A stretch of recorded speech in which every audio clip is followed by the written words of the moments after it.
Hello, I'm Professor Carolyn Lam from Singapore, and we're talking today about what's new in the treatment of cardiometabolic disease. And I'm here, so proud to be with Professor Sobodh Verma from Canada. Sobodh, we're at the AHA here in Chicago, and you have a billion presentations, it feels like. That's not true, yeah. A lot of them around cardiometabolic disease. Could you maybe tell us about a few? Sure. So one of the trials that we're presenting is, that was led by Dr. Ridker, called the CERT trial, and that is looking at whether inflammation reduction can reduce cardiovascular events in people with diabetes or those with metabolic syndrome. So this was a large trial that was NHLBI supported, in which we tried to test the inflammation hypotheses using methotrexate. We found that methotrexate in people with diabetes or metabolic syndrome who have, prior history of myocardial infarction did not reduce cardiovascular events in the population, suggesting that, targeting inflammation with this strategy may not be beneficial. You'll remember that the CANTOS trial last year suggested that there was a benefit of canakinumab. So that's, I think, a negative, important negative study. And especially in juxtaposition to the many positive studies that you have been reporting on. So some of the positive things, on a positive note, that we're reporting here are some post hoc analyses, one from the LEADER and SUSTAIN studies. As you know, these were studies with liraglutide and semaglutide. These are GLP-1 receptor agonists that were studied in large cardiovascular outcome trials of people with diabetes and established cardiovascular disease.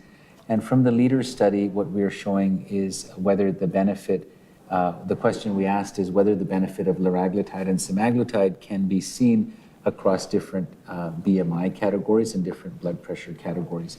Because as you know, these drugs lower blood pressure and they also lower weight. And people with diabetes you often wonder, is the benefit seen in those who are just obese? Is the benefit seen in just those that have hypertension? Or is it seen across the spectrum of people even who are normal body weight and those who have normal tension or don't have hypertension? And essentially these two analyses from LEADER suggest that the benefit is consistent with respect to reduction in major adverse cardiovascular events, the expanded MACE or CV death in people who were taking GLP-1 receptor agonists, irrespective of the categories of blood pressure or the categories of BMI. And also at this meeting, we're presenting a post hoc analyses in those with a history of bypass surgery. They tend to be quite high risk, as you know. What we found in the LEADER trial was that those that had a history of CABG tended to be individuals that had a longer history of diabetes, which, again, maybe is a good surrogate for intensity of atherosclerosis. And again, very consistent benefit in this high-risk population for liraglutide. So all of this, put together suggests that these agents are important for cardiovascular specialists to consider for secondary prevention in people with diabetes. Yeah, absolutely. And I can't tell you how much I appreciate those abstracts that I got to see, simply because in Asia, I see the skinniest diabetics. So I was so happy to see that analysis. And of course, so many of our patients actually have had bypass surgery. So very important questions. However, you also have a paper that recently came out, online at least, that does say, are there some populations perhaps that we still have unanswered questions? So the big question is, does this work as well in those with established cardiovascular disease versus those with only risk factors in the LEADER trial? Right. Very, very important paper. Yeah, no, I appreciate that. And again, we appreciate your leadership as one of the associate editors at Circulation. So thank you for that. So the paper that is online that you're referring to is looking at a clinical question that cardiologists think about a lot. And that is that at what is the spectrum of risk and at what is the threshold at which point these agents actually start showing benefit. And primary and secondary prevention is such a broad spectrum, right? There's areas of gray all throughout So what we tried to do in LEADER was evaluate the population by a history of prior ischemic events, history of MI or stroke versus not. And then we also tried to look at the population based on the presence or absence of ASCVD, right? So Yeah. irrespective of whether they had an MI or not. Yes, and maybe back up to say why this was important, because the LEADER trial had very interesting inclusion strata. It's true. I totally agree. Yeah. So, usually primary prevention and secondary prevention is Should pretty be. straightforward, Yeah, right? yeah.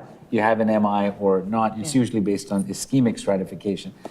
But in LEADER, what ended up happening is that people in the primary prevention group were also included if they had enriched risk factors like CKD and LVH and things that are not usually standard.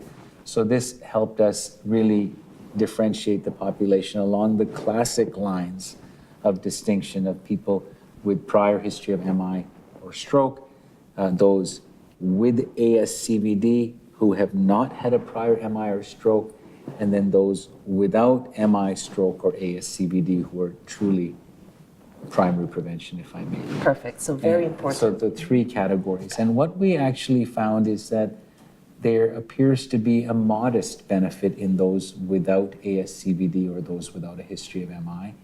And there's a very consistent benefit in those with ASCVD or in those with a history of MI or stroke, suggesting that these agents, have profound anti-atherosclerotic benefits in people with known atherosclerosis or prior MI, but within the construct of a 3.8-year follow-up, it may be too short to be able to determine whether these agents truly reduce atherosclerotic events in people who don't have atherosclerosis to begin with. Yeah.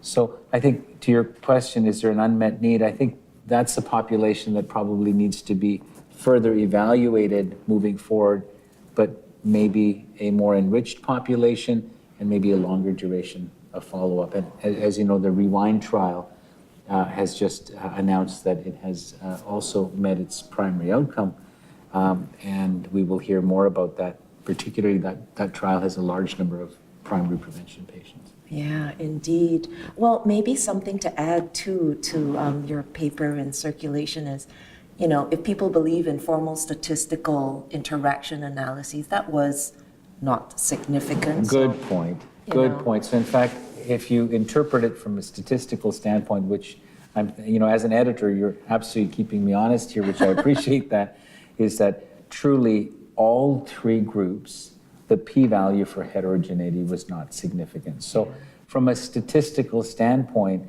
you can argue about the magnitude, but the consistency of benefit is seen across people with or without a history of ASCVD or MI. So, but once again, really important stuff. Thank you for bringing that to us. Thank you. And then maybe finally, anything else new and that caught your attention here? The maybe something on SGLT2 inhibitors.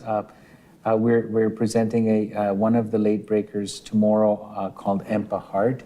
It's a small mechanistic study, so we're very excited that the AHA has featured it as one of their late breakers. And there's a lot of noise around SGLT2 inhibitors and how they work, and everybody has their own. As you know, you work in the area of heart failure, so there's so many different mechanisms that have been put forward. But one important thought about whether these agents facilitate reverse remodeling has not yet been studied carefully. So we took people with diabetes who had prior coronary artery disease, so either an MI or history of prior revas. They were given empagliflozin 10 milligrams for 6 months. They had baseline CMRI. They had 6 months CMRI. They did not have heart failure to begin with. In fact, left ventricular mass index was around 60 to begin with, so they were relatively normalish ventricles. BNP was around 200, so they're well-managed, stable patients. And despite and blood pressure was 130 over 80% or so were on ACE inhibitors, so a really well-managed population with no real LV hypertrophy at baseline and no hypertension.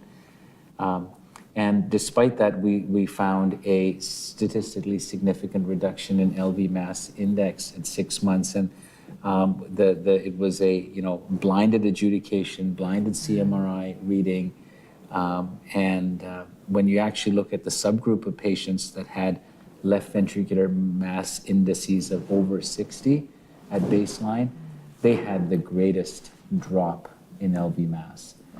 So no change in BNP, no change in troponin, not unexpected, no change in ST2, not unexpected.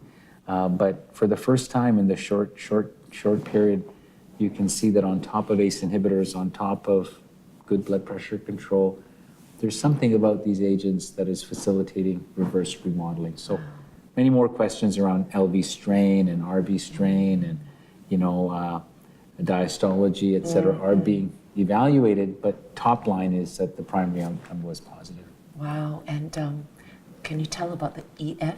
Was ejection Yeah, fraction good normal in point, them? good point. So thank you. So EF was about 50% or so at Interesting, baseline. wow. And there was a trend towards a small increase in EF with empagliflozin by about 2 to 3%. It did not achieve statistical significance, but the p-value I think was 0.07. And my cardiology colleagues, and you'll know much more about this, Carolyn, remind me that that's the sort of the 2 to 3% increase is what was seen in previous heart failure trials. Yeah. So, you know, I Yeah. think it's interesting. I know. So I'm sort of, you know, selfishly going the way of what are the heart failure trials in SGLT2 inhibitors in heart failure trials going to show? Very exciting field. Hey, you're actually leading some of them, or actually on the steering committee of some of them, and you know I It's think nice. There are so many now so just many of them, right? dedicated to heart failure. In other words, whether or not there's diabetes, but testing the SGLT2 inhibitors in both HFpEF and HFrEF. So a really exciting area that we're in. You know, I want to thank you truly on behalf of the community for contributing so much it was so, to this area. Seriously, you're Subodh. so kind. And thank you Karen. very much for talking to us today. Thank you, much appreciated.